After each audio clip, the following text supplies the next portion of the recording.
Et si on faisait un rapide récap sur l'UFC 266? Alors oui, en général, on fait ça le dimanche, parce que si on fait ça le lundi, tout le monde a déjà tout entendu.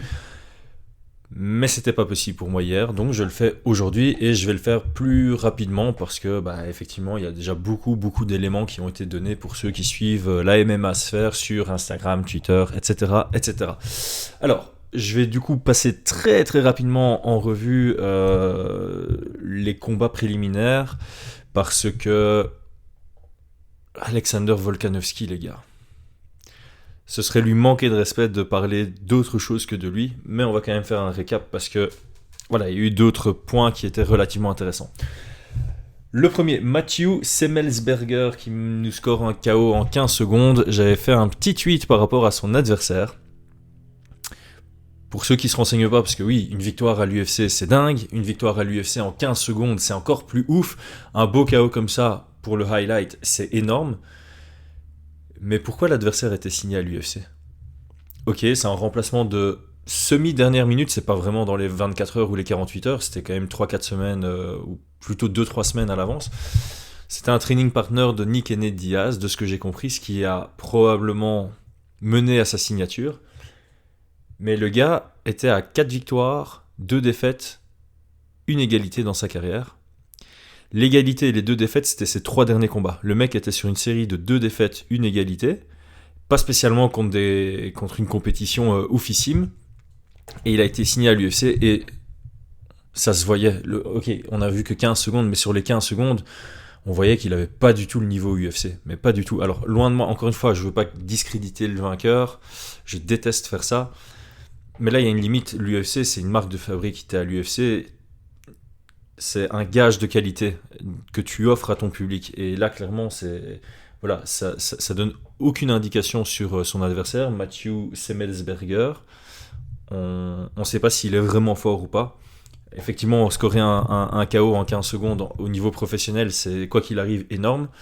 Mais on ne sait absolument pas juger de sa qualité de combattant. Alors oui, Martin Sano, il a une victoire sur Jeff Neal, mais ça remonte à il y a tellement longtemps qu'encore une fois, on ne peut pas vraiment dire comme il a une victoire sur Jeff Neal, il a le calibre UFC. Il y a plein de combattants UFC qui, en début de carrière, ont pris des mauvais combats, ou ont été mal préparés, ou ont eu des bêtes défaites. Et voilà, bref, on va avancer plus vite. Chris Daukaus. J'en avais parlé en preview, on en parle depuis souvent pour ceux qui sont fans de la division des poids lourds. On attend du 109, on parle de 2 personnes quand on parle de 109. Bon, évidemment, Cyril Gane, mais c'est plus vraiment du 109, maintenant il s'est prouvé. On parle de Daukaus et de Thomas Spinal. Et là, clairement, les deux, sur leur dernière prestation, ont encore une fois confirmé qu'il fallait retenir leur nom. Donc, Daukaus, je pense qu'on peut le propulser encore plus dans le top du classement, et j'aimerais bien le voir contre le vainqueur entre Tibura et Volkov. C'est un beau combat chez les poids lourds, peu importe qui gagne, contre Daukaus ce serait sympa. Alors on peut dire ouais, ce serait peut-être un step down, surtout si c'est Volkov, parce que Volkov a toujours été dans le top 5, etc. Oui, mais Volkov a aussi toujours fait des bof performances quand il était en main event, et avant d'être excité de le voir éventuellement dans un title fight, il faut qu'il enchaîne plusieurs victoires. Donc voilà, avec une victoire, je pense pas que Volkov puisse demander un title fight, vraiment pas, et donc il doit prendre des nouvelles victoires, et malheureusement il a déjà affronté la plupart du top 5, donc c'est pas plus mal de le voir dans une nouvelle dynamique. Si c'est Tibura, je pense que Tibura il est sur 4 ou 5, enfin il a vraiment eu une carrière assez up and down comme ça, où moi quand je l'ai vu les 2-3 premières fois à l'UFC, j'étais impressionné, je me dis la nouvelle version du Mitrione qu'on attend depuis super longtemps, donc Matt Mitrione, qui était un des premiers poids lourds à vraiment utiliser le footwork comme arme. Quand j'ai vu Tibura, je me suis dit tiens, c'est une version améliorée de Mitrione, et puis j'ai vite été déçu, et au final c'est Cyril Gane qui nous apporte ce dont on attendait depuis si longtemps. Mais là Tibura, il est en train de bien se réinventer, il est sur une belle série de victoires, et ce sera un excellent test pour Daukaus également. Dan Hooker contre Nasrat Akparast. Alors on s'attendait tous à ce que ce soit le fight of the night. Moi je pense que dans ma preview, j'avais quasi émis aucun doute sur la victoire de Dan Hooker. Il a montré qu'il était amplement supérieur à Nasrat. On était un peu peut-être surpris tous de sa lutte, je vais y revenir. Alors clairement, pour un Fight of the Night, sur une carte pareille, il faut qu'il y ait du répondant. Encore une fois, je vais pas dire que Nasrat avait pas de répondant. Dans le premier round, justement, il se faisait beaucoup toucher. Mais quand lui faisait mouche, c'était avec plutôt pas mal de puissance. Donc, dans le premier round, on se disait, ok, on voit vers où va le combat. Mais Nasrat peut créer la surprise, peut éventuellement trouver l'ouverture et créer la surprise. Dan Hooker, je sais pas. Alors j'ai deux théories. Je sais pas si, justement, en se faisant toucher dans le premier round, il s'est dit je sais que je peux gagner et le dominer, mais il y a trop en risque à rester full en pied-point, donc je vais intégrer la lutte à mon game plan pour me la jouer un peu plus safe. Ou bien, et ça c'est potentiellement, c'est tout à fait possible, stratégiquement, pas sur le combat, mais sur sa carrière, il voulait montrer qu'il avait plusieurs dimensions à son jeu. Dan Hooker, on le voit toujours comme un striker, et encore aujourd'hui on va le voir comme un striker, mais il voulait peut-être montrer qu'il avait travaillé sur sa lutte, peut-être en anticipant un futur combat contre Tsarukyan ou contre Makhachev.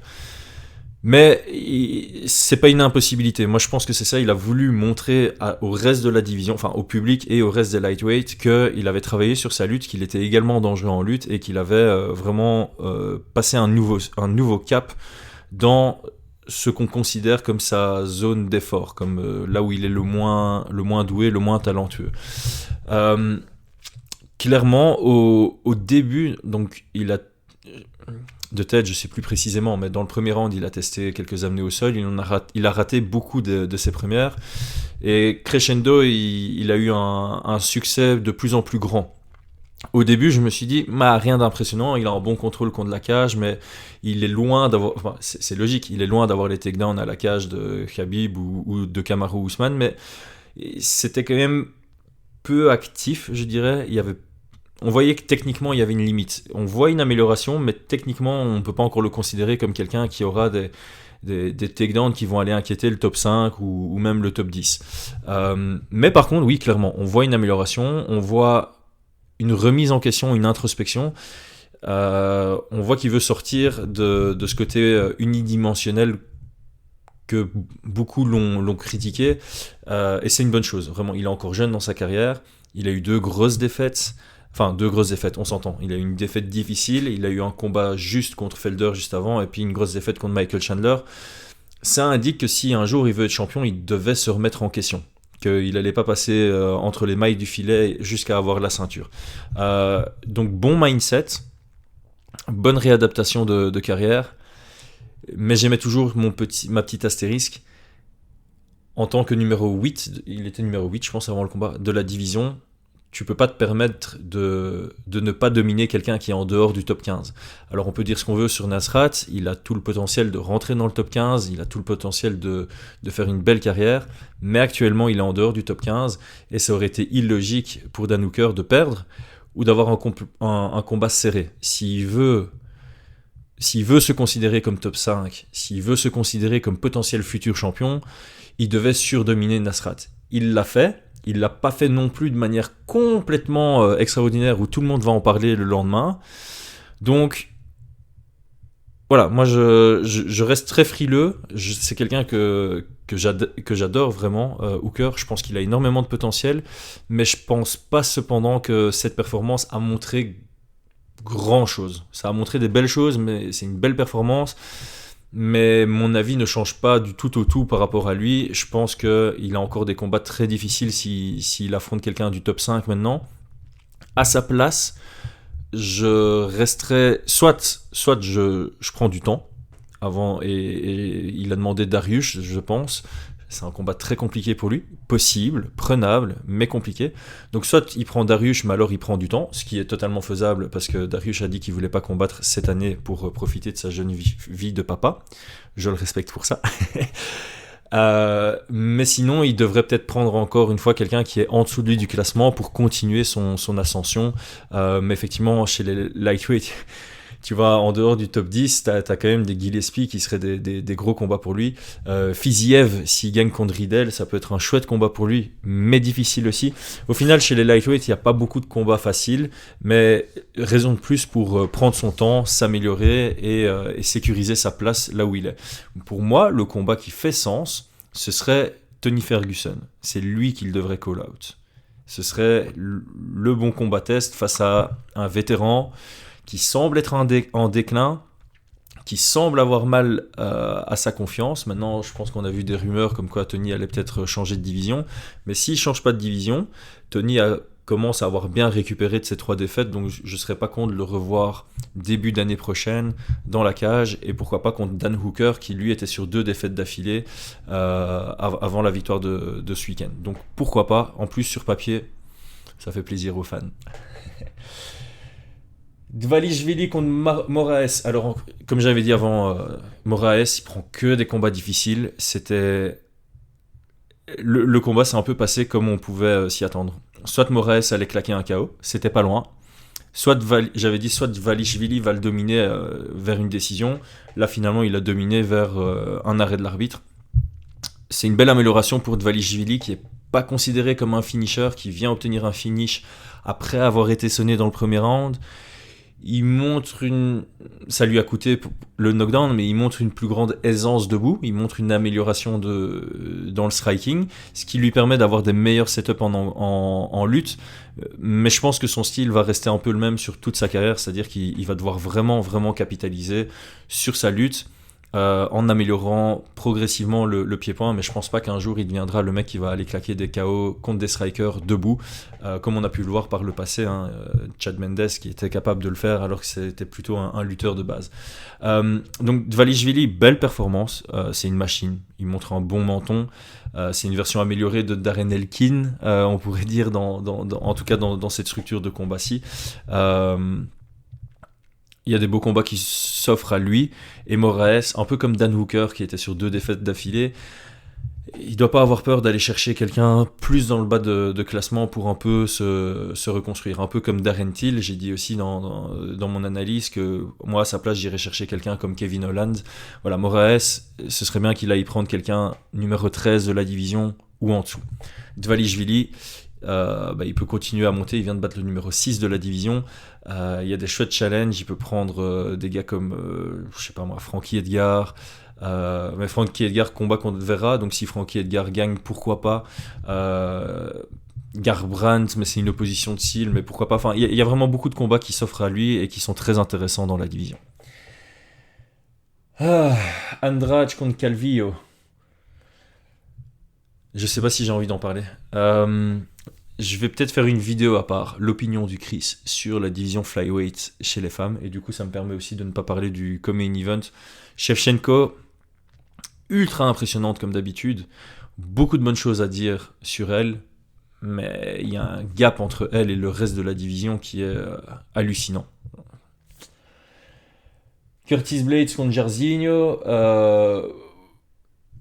rien de particulier. Je dirais on a vu un Curtis Blades un peu plus safe dans son approche, ce qui est une bonne chose. Peut-être quelque chose à dire.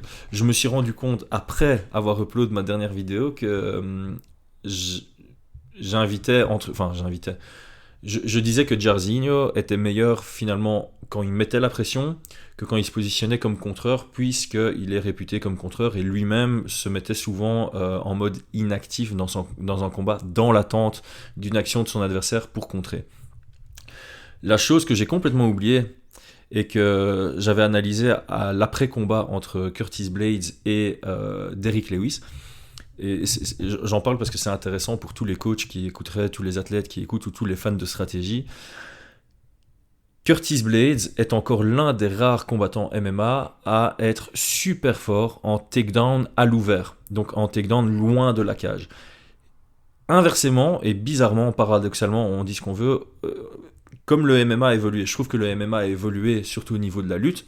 À l'époque de Georges Saint-Pierre, etc., beaucoup de takedowns étaient faits à l'ouvert et on n'avait pas besoin de la cage derrière. Et justement, contre la cage, on avait encore très peu de techniques, d'options, on avait encore très peu de combattants qui étaient forts en takedown à la cage. Ça a complètement changé maintenant avec des Khabib, des Ousmane, Et d'ailleurs, la plupart des gros lutteurs aujourd'hui, ils sont meilleurs en takedown à la cage qu'en takedown à l'ouvert. Curtis Blades est l'un des rares artistes du takedown qui a beaucoup plus de succès à l'ouvert que contre la cage. Et un truc qui était marrant, c'est que Derrick Lewis, naturellement, lui se met contre la cage, et donc on s'attendait, de prime abord, on disait, voilà, soit Derrick Lewis met un KO debout en contre, ce qui est arrivé, soit Curtis Blades va lui rouler dessus au sol. Mais j'avais complètement oublié, et je pense qu'il y a personne, enfin, j'ai pas lu d'analyse avant combat de gens qui disaient, bah, Derrick Lewis, comme il est proche de la cage, et Curtis Blades, comme il a du mal à amener au sol une fois que c'est contre la cage, c'est pas impossible qu'il reste beaucoup debout. Et effectivement, Curtis Blades a eu beaucoup de mal à amener Derrick Lewis au sol parce que c'était contre la cage.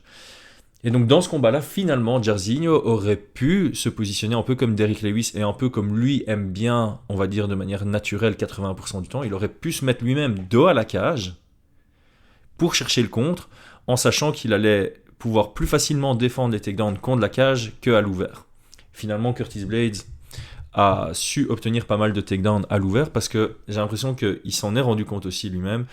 Il s'est lui-même mis dos à la cage pour avoir beaucoup d'espace derrière Jairzinho pour compléter ses takedowns. Très intelligent, c'est vraiment sympa. Donc pour résumer, si tu es face à quelqu'un qui a des bons takedowns contre la cage, comme Khabib, la stratégie de base que je disais tout le temps pour les adversaires de Khabib, c'est éviter d'être derrière les lignes noires à l'intérieur de l'octagone et toujours essayer d'être au centre et d'avoir de l'espace derrière soi.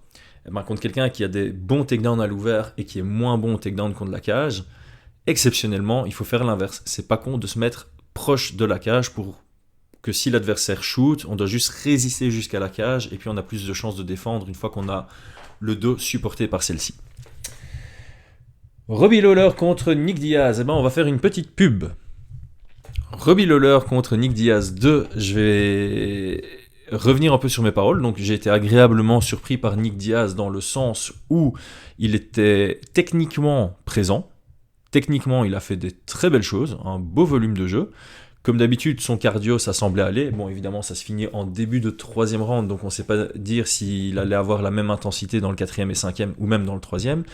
Mais ça semblait aller, ce qui est de bon augure. Mais par contre, alors là, encore une fois, deux théories possibles. Soit ce que j'avais dit en preview, le fait qu'il ne voulait pas faire le poids, qu'il ne voulait pas faire le cut, ça montrait que mentalement, il n'était pas dans le bon mindset pour faire un combat et il a abandonné à cause de ça. Soit il a vraiment une vision très intelligente, ce que j'apprécierais beaucoup et ce qui manque un peu en MMA dans ce mindset de guerrier, c'est si je sens que je suis dans l'incapacité de gagner le combat et que je prends beaucoup de dommages, pourquoi continuer ? Alors c'est extrêmement rare. C'est extrêmement rare que ça doit se produire. Mais quand ça se produit, j'aime bien avoir ce genre de décision qui va au-delà des frontières de la carrière et qui va jusqu'aux frontières de la vie et de la bonne santé. Je suis en train de me faire défoncer, je suis en train de prendre des dégâts inutiles parce que je me sens incapable de finaliser mon adversaire qui est encore bien dans le combat. Il prend un genre de knockdown et il décide d'arrêter lui-même. Alors, oui, certainement, ça montre qu'il n'avait pas le mindset du fighter, parce que à l'UFC, normalement, aucun fighter abandonnerait comme ça. Mais voilà, moi, ça me dérange pas. Moi, ça me dérange pas dans le sens où, vraiment, si dans sa tête, il a eu on peut critiquer cette faiblesse d'esprit, de se dire, je vais pas gagner ça, bah autant arrêter, autant abandonner. Sinon, tu vas vraiment prendre des coups pour prendre des coups, juste pour passer pour un type. Je vois pas l'intérêt. La santé passe avant l'image que les autres se font de toi. Bref. Robbie Lawler, bien. Il est resté dans un combat qui était... en fait, c'était un bon matchmaking à ce niveau-là. C'était un bon combat pour Robbie. Il s'est bien exprimé. Ça montre qu'il est encore dans le game. Ils ont tous les deux montré des belles choses. Donc Nick Diaz, pourquoi pas le revoir, mais encore une fois, je le mettrai contre des... voilà, il a montré que si on lui mettait je vais pas dire un Ousmane, mais si on le met contre un Vicente Luque ou un Gilbert Burns, il se fait envoyer à l'hôpital direct. Par contre, ça reste un gros nom du MMA. S'il veut encore comprendre, s'il veut encore combattre, Bah oui, donnez-lui des Mike Perry, donnez-lui des noms que les fans connaissent, des noms qui vont exciter les fans pour les combats, des noms pour lesquels les odds seront serrés, et go for it. Et ça peut être en welterweight ou en middleweight. Il voulait pas faire le cut, pourquoi pas lui donner des middleweight un peu fun. Mais je pense qu'il y a plus de chouettes noms à affronter chez les welterweight. Dan Hardy, le retour, pourquoi pas. Bref, on y arrive. Volkanovski contre Ortega. Alors, première chose, I stand corrected. Mon analyse était assez loin de la réalité. Heureusement, je me suis un peu protégé dans ma vidéo avant combat. J'ai dit, je peux me tromper.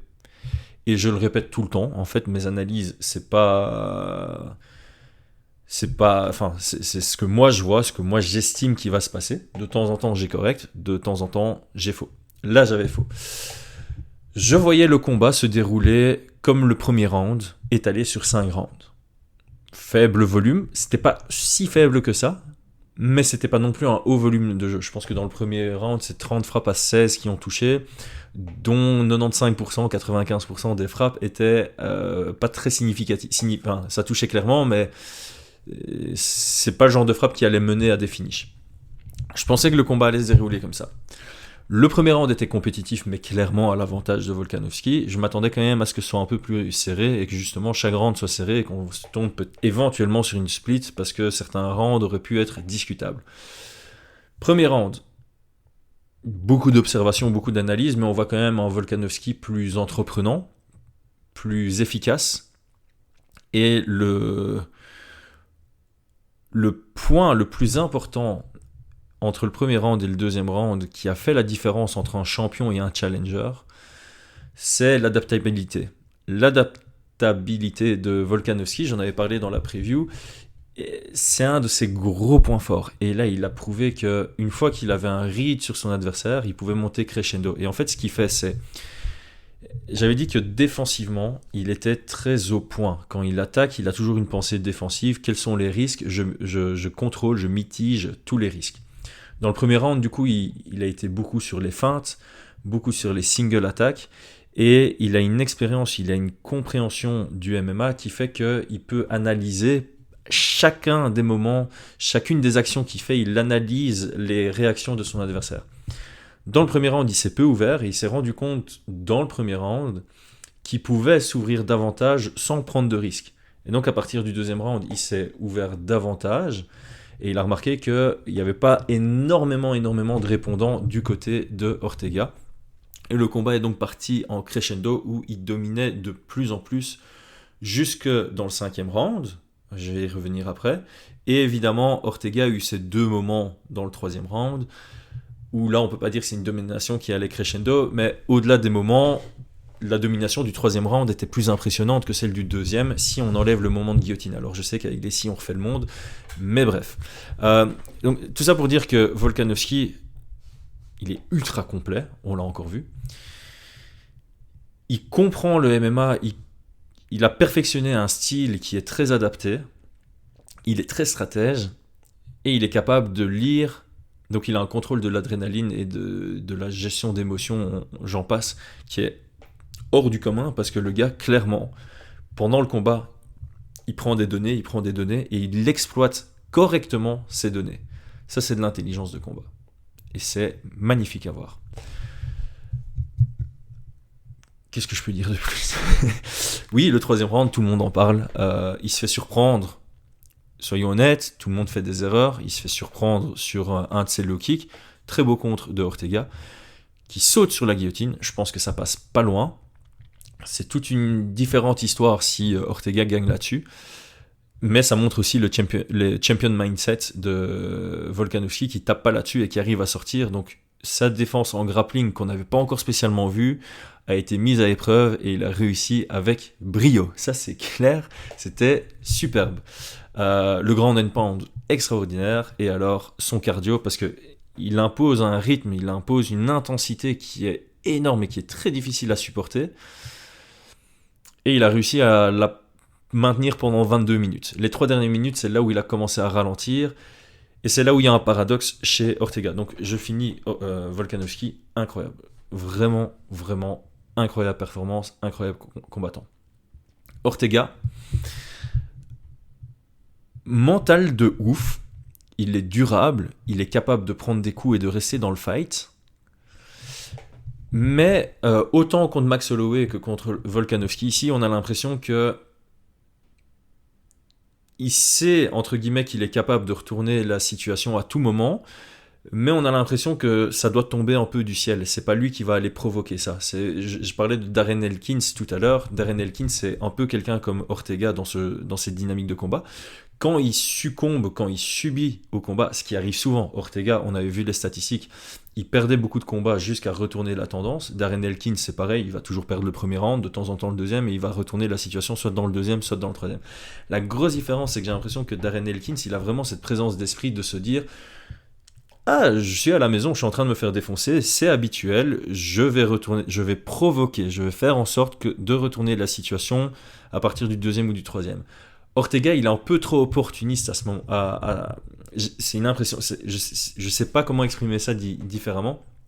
J'ai l'impression que il sait qu'il est capable de survivre, il sait qu'il est durable, mais il va continuer à subir, sauf s'il y a un moment qui se présente à lui où il peut être opportuniste. Je sais pas si on voit la nuance. Ici, dans le combat, il a eu ce moment dans le troisième round où il contre avec un direct et puis il saute sur l'occasion. Mais c'est pas lui qui est allé provoquer ce moment. C'est vraiment, il était contre la cage, il était en train de reculer, il était en train de subir, et il a eu un très bon timing sur son contre, et puis il a sauté sur l'occasion parce que ça s'est présenté à lui. Mais c'est pas lui qui à un moment a mis la pression ou a créé cette ouverture. C'est un peu tombé du ciel cette demi-erreur de Volkanovski. Il en fait très peu. En 25 minutes, on va d'office faire des erreurs.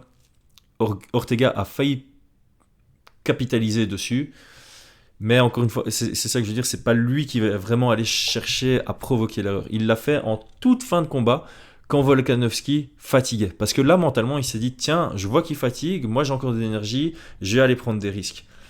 Mais dans le troisième et quatrième round, il n'était pas en train de se dire ça, parce qu'il voyait un Volkanovski encore bien en forme, avec une belle intensité, et je crois que là, il était en train de se dire, oh, bon, ouais, je vais subir. Donc, Ortega, il vient de montrer Donc il a eu une ascension, comme je le disais, dans la division, où il n'a pas spécialement dominé, mais il a montré qu'il savait gagner tous les combats jusqu'à arriver au title shot. Au title shot contre Holloway, il a montré qu'il n'était pas du tout au niveau pour le champion. Il revient, il se réinvente complètement, sa défaite contre Holloway, ça lui a permis de changer en mieux son style, il a dominé de dingue Korean Zombie, il montre donc qu'il est là, que c'est potentiellement le numéro 1 de la division, que c'est un potentiel champion, et il retombe sur un combat dans une dynamique un peu comme celle contre Holloway, où il se fait écraser en fait. Donc son changement de style entre Max Holloway et Korean Zombie, ça a donné de l'espoir en se disant, mais il est capable en fait de gérer un combat sans être celui qui se fait plus toucher. Ici, il vient entre guillemets, on sent quand même que ce style n'est valide que si son adversaire n'est pas capable d'appliquer une intensité digne de celle de Holloway et de Volkanovski. Ce qui est bizarre parce que Korean Zombie est supposé savoir le faire tout de même. Tout ce que je veux dire par là, c'est qu'il y a encore du travail à faire. Et je pense que maintenant, le gros travail à faire, c'est le contrôle du rythme et le contrôle de la direction. Quand il se fait en début de carrière, comme je disais, il se faisait toujours plus toucher que lui toucher son adversaire, ce qui montre qu'il n'avait jamais le contrôle vraiment du rythme ou de la direction du combat et qu'il capitalisait sur des moments. Le seul moment où il a vraiment bien géré son combat dans l'ensemble, c'était contre Korean Zombie, mais Korean Zombie n'arrivait pas à lui mettre une grosse pression et lui mettre une grosse intensité. Aujourd'hui, je pense que s'il veut espérer un jour avoir la ceinture, parce que là, clairement, il doit retravailler sur lui pour un jour avoir la ceinture, il est clairement bien meilleur que tous ceux en dessous du top 6. Il est clairement en dessous du champion et du numéro 2. Il est clairement en dessous de Holloway et Volkanovski. Et donc, il ne peut pas passer toute sa carrière là. Il doit avoir un objectif d'être champion et donc il doit retravailler son style. Et je pense que c'est dans son intérêt de travailler une façon de casser la distance de manière safe. Son grappling sera toujours redoutable et redouté. Il doit absolument travailler sur une lutte offensive, une capacité à garder le clinch, parce que là, Volkanovski, il s'en démêlait sans la moindre difficulté.